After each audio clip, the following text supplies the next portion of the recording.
Hey, Sunny. Welcome. Welcome, everybody.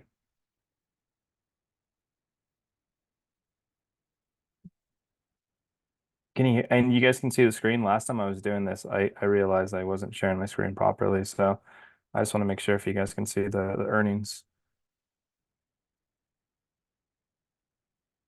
Yeah, awesome. We have a ton to go over today. I wasn't expecting it to be this many, but last week was it was pretty jam-packed. So I briefly want to cover those.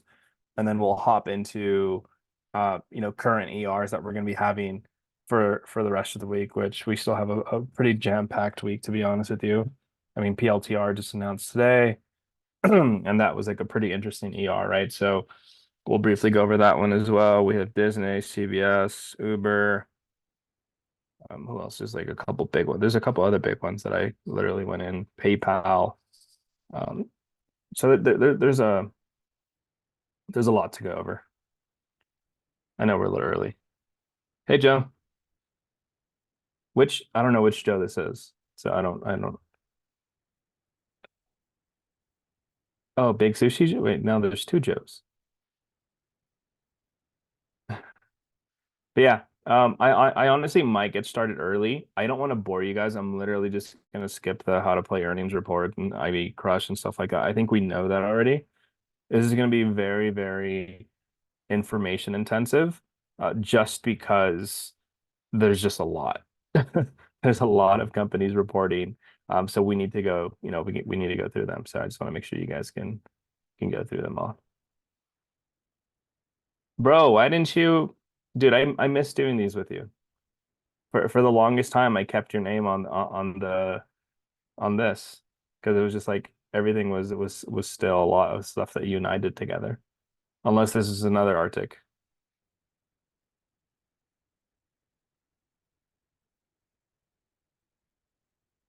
Anyways, I'll get started, guys. Alrighty, guys. Well, thank you for coming. I know we're starting a little early, and then as people trickle in, we'll go from there, right? But we do have a lot of really big earnings coming up this week, and we had a lot of great earnings last week. So we're gonna briefly jump into those as we continue to talk through the rest of them.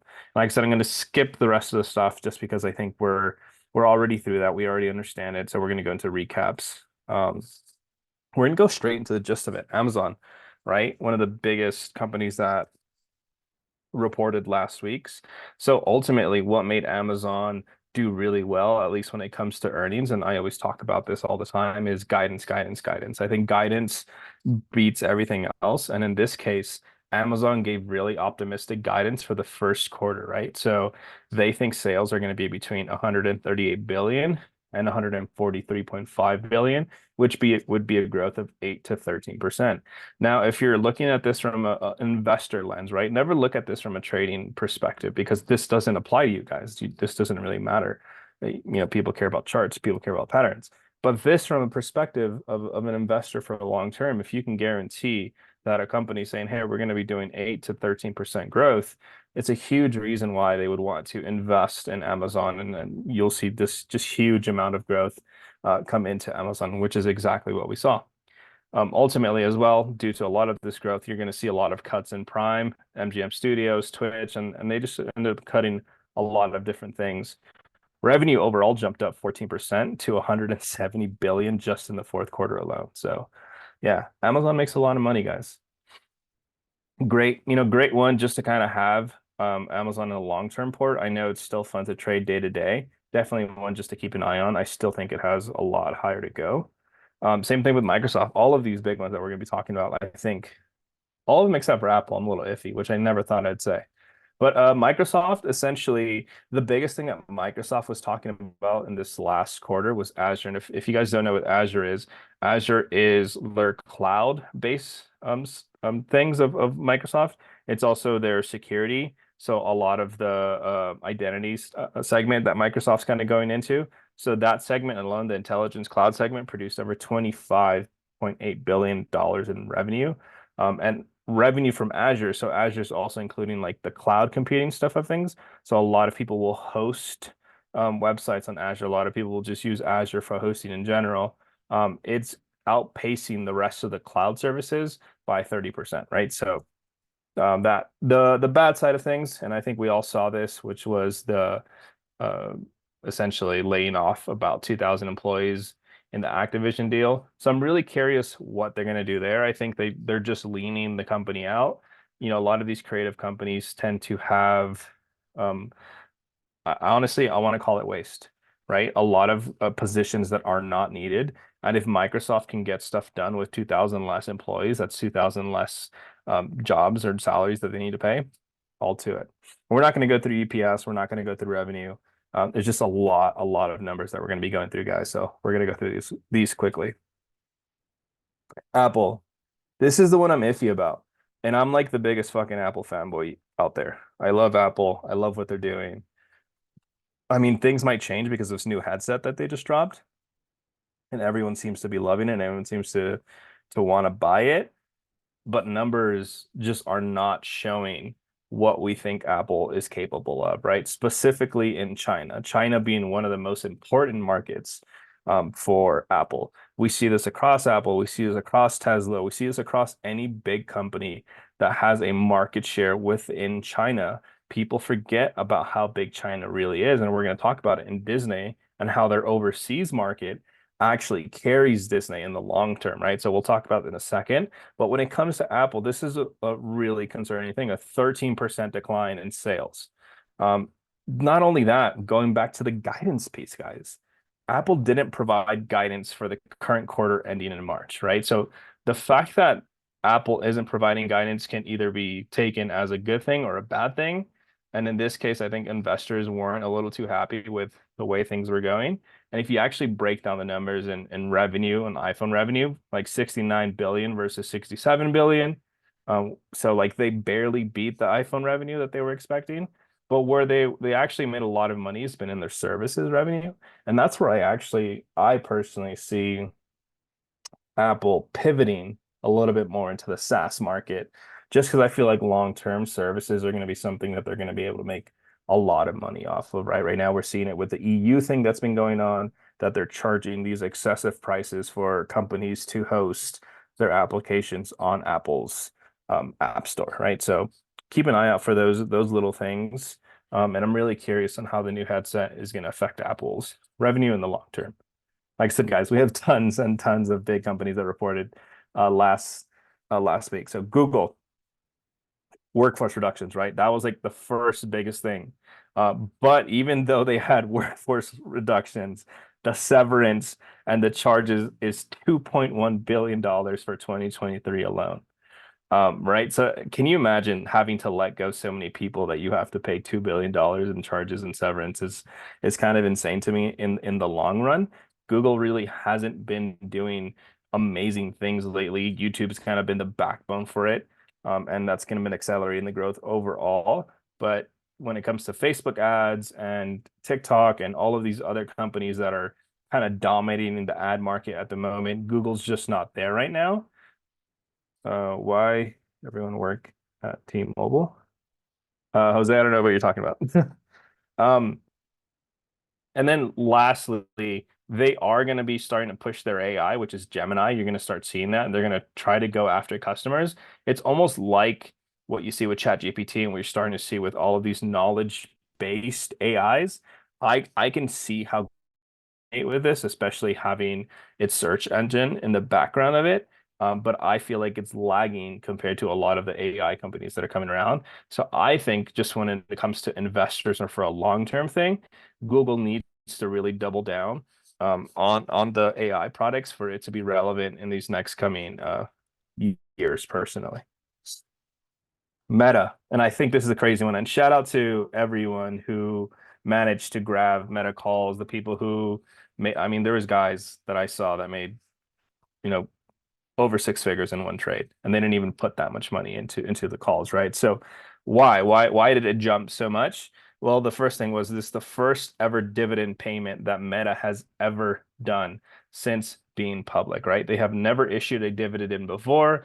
And for anyone who doesn't know what a dividend is, essentially it's a percentage that the company will actually pay investors who are owners of shares. So they get that. And this was the big one. This is what I was talking about. Their ad business has been increasing over the past quarters and jumped 25% year over year, while expenses decreased year over year, right? So this is just the perfect formula for investors to throw a bunch of money into it because you're lessening how much expenses you are, you're making money year over year, and you're dominating the space that you're in, right? So it's the perfect example. So if I am a big time investor, not only am I going to get compensated for the more shares I have because of this dividend, so I can have it as a long-term position, and not worry about that, but understanding that the company is doing what it can to become lean, and making money year over year, right? So those are the very important things that we're going to be seeing that. And then this was the crazy one. Net income more than tripled to 14 billion, right? So Facebook, or I mean, Meta continues to dominate the market and continues to make a ton of money. So I'm excited to see what Meta, and I've personally, I'm not bullish on companies. I'm bullish on, me and Telly always go back and forth on this. You either bet on the jockey or you're betting on the horse. Him and I are big fans of betting on the jockey, aka the CEOs, and I've always, hate him or love him. I think Mark Zuckerberg is just a very, very smart guy, and he knows where attention is, and he understands how things are going. So, never doubt him personally. AMD, another big one. I'm a little surprised about where AMD things are going. Last quarter, or even just talking about the overall year, AMD CEO was very, very bullish about where AMD is going. I mean, if we think about it, about this time last year, AMD was sitting about a $50 stock, right? If we really remember that back in the day. Now it's almost close to 200. And I agree with Flips. I do agree that AMD could potentially be a $200 stock. I think it's just going to take a lot of time. Definitely lagging behind SMCI, definitely lagging behind NVIDIA. Obviously, for its own reasons. Does this mean, hey, we should go, full port into AMD? Not necessarily. That's not what we're talking about here. What ultimately happened with AMD, and I think it rebounded pretty quickly, it just didn't meet the expectations of investors, right? When they don't meet expectations, investors get a little scared and then end up selling positions, especially with a lot of people who were in AMD. A lot of them had these positions for a very, very long time, right? So it's not like they're taking losses. They just say, hey, we're not comfortable with the prices right now versus versus what you guys are actually delivering. This is the one that was intriguing to me right here. AMD said it expects about 5.4 billion in sales, and a lot of that's going to come from major businesses, including PC chips. But then at the same time, they're saying it's going to decline substantially during the next quarters. So I don't know what's going on with AMD. I think they just need proper guidance. Overall, I think they're going to be fine. I mean, they're one of the major chip creators. Obviously, NVIDIA and SEMI and a bunch of other chip makers are kind of just eating into the pie a little bit too much. All right. I'm going through these really, really fast. I should probably slow down. Does anyone have any questions on any of the earning recaps? If not, we'll keep on going. I like going through these fast, especially since it's pretty late for a lot of you guys. So we'll keep going. Palantir. I know Palantir just announced. Um, you want to go over Meta again? Really? I felt like I felt like I was going into that. Really? How did it jump? Okay. Okay. Do you, I mean, you have to understand what a dividend is in order to understand why investors would want to jump into Facebook, right? So as a long-term investors, and we're not talking about me, we're not talking about Tilly, we're not even talking about Ant, we're talking about like the big institutions that are throwing millions, billions of dollars into these companies as investors, right? As long-term institutions. Those long-term institutions love to see dividends because they have large amounts of money that they're going to be able to cash in on those dividends in the long run. So that makes it safer for them to take these risks on in these investments. Thus, you see an increase in big investors jump into Meta. Does that make sense, Matt? All right, I'll take that as a yes. Now, if you're a company that's increasing your revenue year over year, what does that mean? It means every single year I am increasing how much money I am making, but at the same time, my expenses are starting to decrease. So what does that mean? Well, I'm going to increase my revenue even more because that means I'm spending less money more than I'm making, right? So that's a huge sign. That's a huge bullish sign in long term. None of this shit's for short term. None of this shit matters for short term, right? This is all for long term stuff. This is big boy money that got piled into Meta. This wasn't us. This wasn't the guys that bought like in the money calls and got lucky. No, no, no, no. It's big boy money coming in, billions and billions of dollars to make Meta jump that much, right? So just keep that in mind. Do I think Nvidia will hit 800? I think Nvidia will hit what the market thinks it's priced at. Again, like what this reminds me of, especially for the guys that were here when Tesla like boomed up to the fives and the 600s, everyone thought Tesla was overpriced then, right? Like everyone said, "Oh, it's gonna stop here. It's gonna stop here." And the amount of bearish people that got burned, and the amount of people that are getting burned right now on Nvidia. Let's be honest, the amount of people that kept calling top, the amount of people. Just look at SPY. SPY hit 500. River's been calling that for over a fucking year.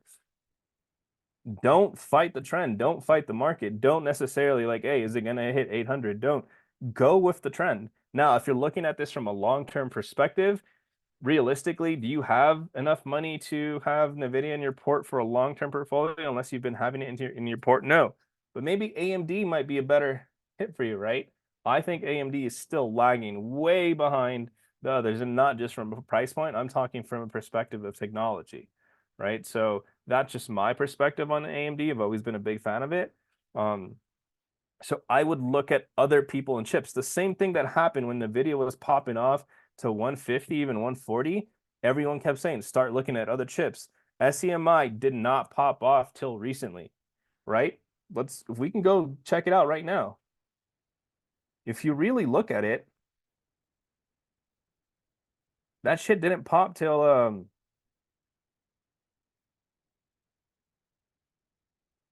recently, right? We were still in the 200s about a month ago. Just think about that for 1 second. We were literally in the 200 range less than a month ago. Now we're at $600. I'm not saying that AMD is going to do the same thing, but I mean, for price and for what you're getting, I still think AMD is undervalued, especially for what it's doing. Just guidance wasn't there. The talk of it as a company wasn't there. The CEO isn't as bullish as she was last quarter, right? So I think that's what stopped big money from flowing into it. But personally, as a chip maker, and it's cut into the segment, I still think it has a lot of potential. So those are my 2 cents. Anyways, we'll go into Palantir. All right, PLTR. I think a lot of people were playing this. I know a lot of people have been bullish with PLTR.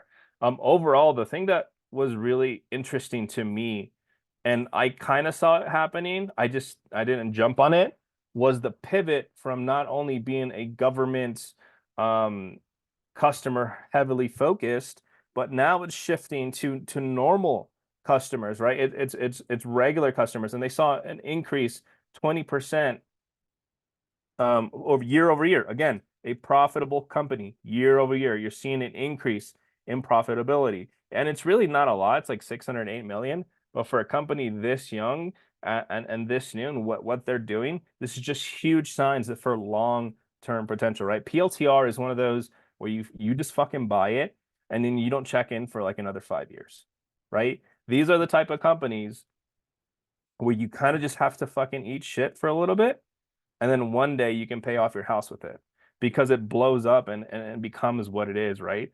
Now, am I going to say, hey, go full port PLTR tomorrow? No. At 19, do I still think it's underrated? Yes. But of course, PLTR was trading a lot lower than that for a really long time, right? We were at the low 15s. We were at the low 14s for a really long time. No one wanted it then. Do you want it now at 19? Maybe.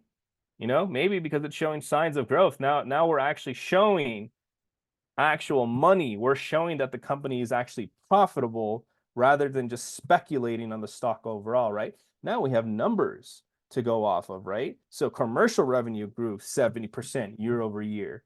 That's huge. That's huge coming from a company this small, right? So I think PLTR long term is going to go really fucking long. Raytheon just selected AMD as a supplier for military development contract, small contract. Well, for military, yep, yeah, man. AMD is one contract away from blowing up. That's all I'm gonna say.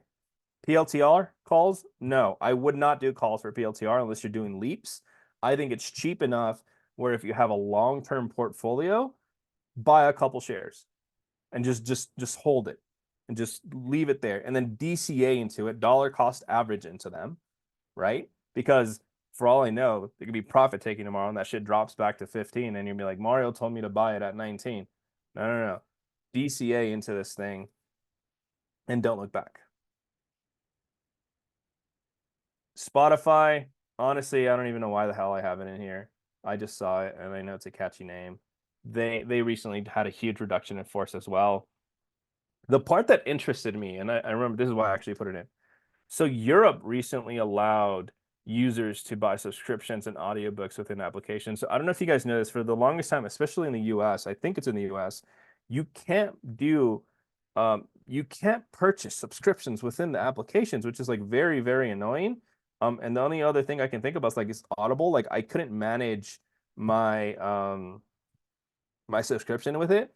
So I think this is going to cause a lot less friction of people signing up and people buying things within the Spotify app, which should increase revenue in the long term, right? So this is one that I'm kind of interested in, but nothing too crazy. How does DCA work?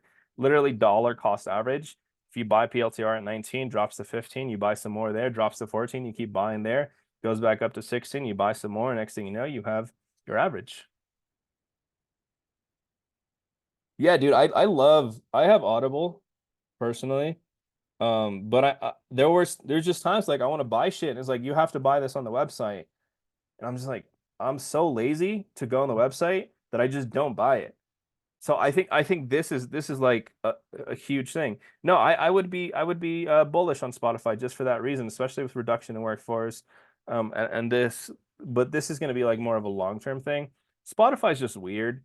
I mean, they just spent a lot of money on Joe Rogan. I think they've been producing a lot of um individual content that is going to be only for Spotify. Although I think the new contracts state that he's allowed to post it on X, if I'm correct.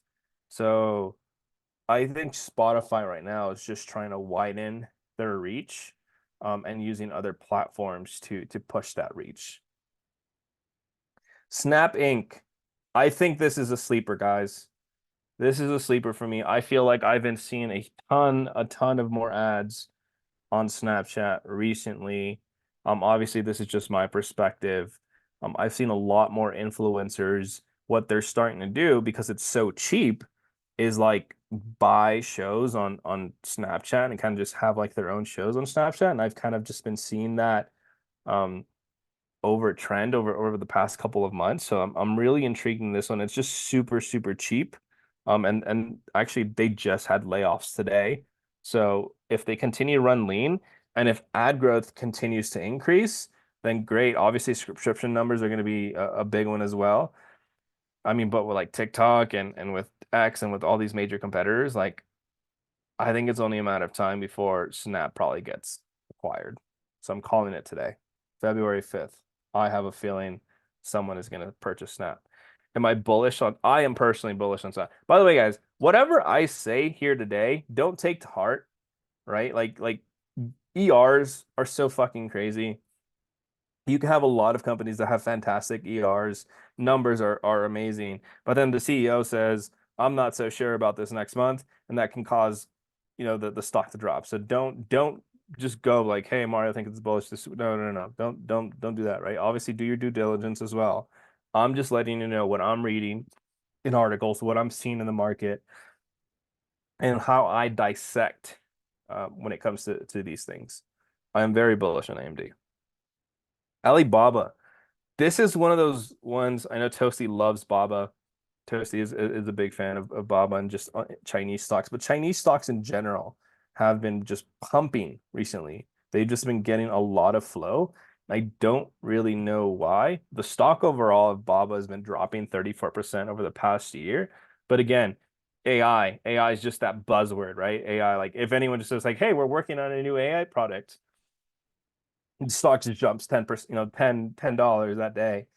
So AI has been at the forefront, major key AI players in China. So I think if they talk about that a little bit more during their ER, we should see a little bit of a pump for Baba. So that one will be interesting to watch. Uber. Uber being the first profitable rideshare company. I never thought I would actually live to see it. Um, with Uber being profitable, they finally have some positive cash flow. Thus, there's been a lot of rumors of a potential stock buyback, right? Um, so keep an eye out if there is a mention for a buyback, and if it ends up being real, Uber stock will continue to jump, right? So there's been a heavy push, a lot of sales, a lot of marketing. So that's been causing a lot of bottom line numbers to get affected. But overall, Uber's been very oh, Clippy was one of the first ones. Yeah. CVS. I love it, I hate it because I'm in freaking if Nando's here, I'm pissed at your calls, although they were in profit and I didn't trim, so that was my fault. But with CVS, what I actually took, I didn't just look at CVS in general. I looked at the healthcare market, right? So if we're looking at the healthcare market as a whole or health services segments, it's increasing right now. They're having an expectation of $46.17 billion net revenue across the market overall. And then the consumer wellness segment will likely reach the $30.53 billion. So I'm a little bullish on CVS. I've been taking a look at the other pharmaceutical companies, and a lot of them are posting um, positive numbers as well. The only thing I'm iffy about right now, they're in current, if you go into Congress, they're looking at the rates on how like insurances are going to have to pay certain thing out, and that will ultimately affect CVS and any other companies that distribute medicine, right? So I feel like until that gets settled, we're not going to have a sure on the pharmacies. But as I was reading, a lot of these lobbies, these guys have a lot of money to lobby things in the way they need to, right? So usually medical companies always get their way, and we've seen that across the board. Any cybersecurity checkout? No, there has not been any cybersecurity companies um to talk about. I would love to, and I mean obviously I the only one I can't talk about is Okta, right? But um everything else, like I guess if you think about it, Amazon was a cybersecurity company if you really think about it, but no, there's none this time, unfortunately. Sorry. PayPal. Um, I'm a little iffy about PayPal. I think PayPal's one of those where like they talk a lot and they don't produce what they actually say that they're going to do. I think Tilio wrote about them not too long ago on how they had like this big launch and these big expectations and they hit nowhere near what they were actually supposed to do. So roll cybersecurity into AI. That's what a lot of cybersecurity companies are doing, Scotty. They're developing a lot of AI companies. I think I can legally say this. Yeah, because they publicly announced it. Okta acquired like a bunch of companies that, or a company that is going to help them mitigate risk. They also launched their own AIs that's going to help with internal risk as well and security. I know every other security company that I compete with, they're also developing some forms of AI within cybersecurity. It's like you're going to be seeing that a lot. Um, but yeah, going back to PayPal, I think the issue with PayPal, at least on the front steps of things. Obviously, the economy's been shit. The economy hasn't been the nicest, especially on working class people. So obviously, with PayPal being a consumer good, where people are spending back and forth and sending money back and forth, there's going to be a decrease in that, right? So PayPal is going to lose less transaction, less money. But I think they're actually starting to see the increases little by little come back. So PayPal might be one of those that surprises people on the numbers that they actually end up doing. Ultimately, Disney, guys. I mean, everyone knows here, I'm a big Disney fan. I've always been a big Disney fan. I just don't know what they're doing. I love Bob Iger. I think Bob Iger is probably going to go down as one of the best CEOs ever to just to do it. Dude, he built up what Walt Disney is before all the bullshit started happening. Um, so that's my issue. But on the bright side of things, if we go dig down into numbers, right, instead of feelings, River used to always say, fuck your feelings. Um, Netflix did really good. Netflix had an increase in subscriber numbers, but Netflix is also doubling down on native consumer or just native movies, right? Native productions. And Disney has just been abysmal lately in its movies that it's been releasing. It hasn't had that box office success, but you are seeing success with the direct to consumers. And I think the reality is just that the movie theaters are dying. That as a whole, right? So you can't just blame if a movie isn't successful just because I think I mean, like, God, the last time I went to movie theaters, I ended up spending like $40. It was just something ridiculous. I'm like, well, I can just stay home, watch the same movie in the comfort of my home for a third, a tenth, a fraction of the price, right? So and this is what we're talking about ultimately, Disney benefiting from domestic and international theme parks of business for the last quarters over quarter, year over year. The theme parks are actually what been holding Disney up. But this is what intrigued me a little bit as well, the EPS from 0.82 to 1.04. I know they've been selling off a lot of their segments. So Bob Iger is really just trimming fat right now. He's like, whatever is not beneficial to Disney's long-term vision, or at least what he has right now in order to get Disney to move forward, um, he just doesn't want any part of it, right? Disney was a great buy in like the 90s level, and I did have calls at 90. So, we're sitting at 97. I think if we can reclaim 100 again, I think Disney is going to be back on track depending on what they report, especially if the Disney Plus subscriber count actually hits what they think it's going to hit, right? So, yeah, that is it. There was one more, which was like Spirit Airlines, and I kind of just wanted to do it for fun. I'm really curious though about Spirit Airlines because of that merger with JetBlue. It got paused for a little bit, and I wanted to see if they were going to talk about it. So if you are going to play Spirit, I would just be careful on how they end up speaking about that merger. Um, but besides that, guys, that's about it. Like I said, I'm sorry I went through that really, really fast. It was just a lot. I didn't even really talk about numbers like EPS or revenue this time. Just because I felt like I didn't want to bore you guys with damn near 30 slides of just earnings. But yeah, let's call it here. Unless you guys have any questions. If not, I'll see you guys tomorrow. I feel like this should be an interesting week for trading. Disney has been like that for many years. In the 90s, they had over 900 profit centers in Disney World. They would chop, yeah, man, they chop under SCMI. What about it? I don't think are they already had their earnings.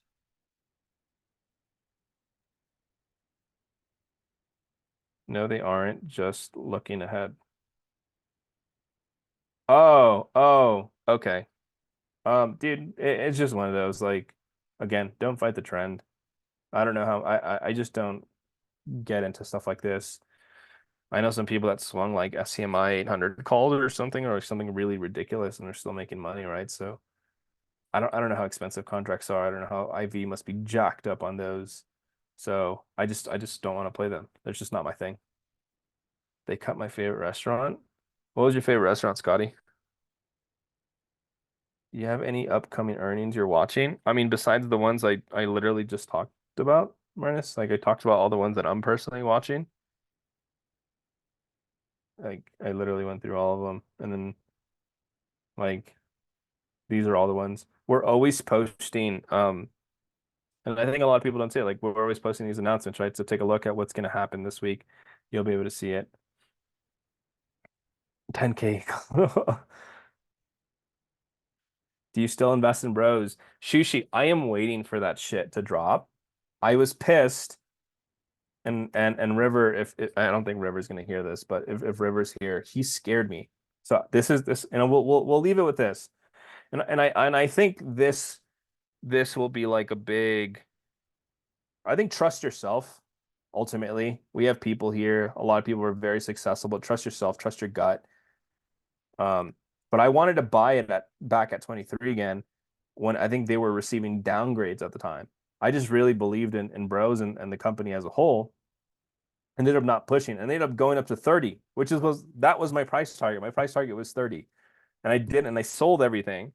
And now we're sitting back at the 25, 26, and they've been having fantastic news to where if they get back down to the 23 range, I'm definitely loading up on shares again, and writing this thing back up. They've just been having great expansion news, and they've been killing it over the past couple of quarters. So, yeah, I'm excited for them. Big Joe, they had a flight of grain. Affirm. Sure, I'll look at a firm. I don't, are they reporting? If they're not reporting, oh, they're reporting tomorrow. No, on Thursday. I don't know enough of firm. Um, I can't. I'll take the words from Flips. I don't know enough to talk about it nor trade it. I don't know anything about this, so I apologize. Um, Yeah, I really wish I knew more. But if anything, guys, let's cut it here. I think this was a very successful lecture, and let's get some trades in tomorrow. I'm excited for the rest of this week. Awesome, guys. I'll catch you later. Thank you, everybody.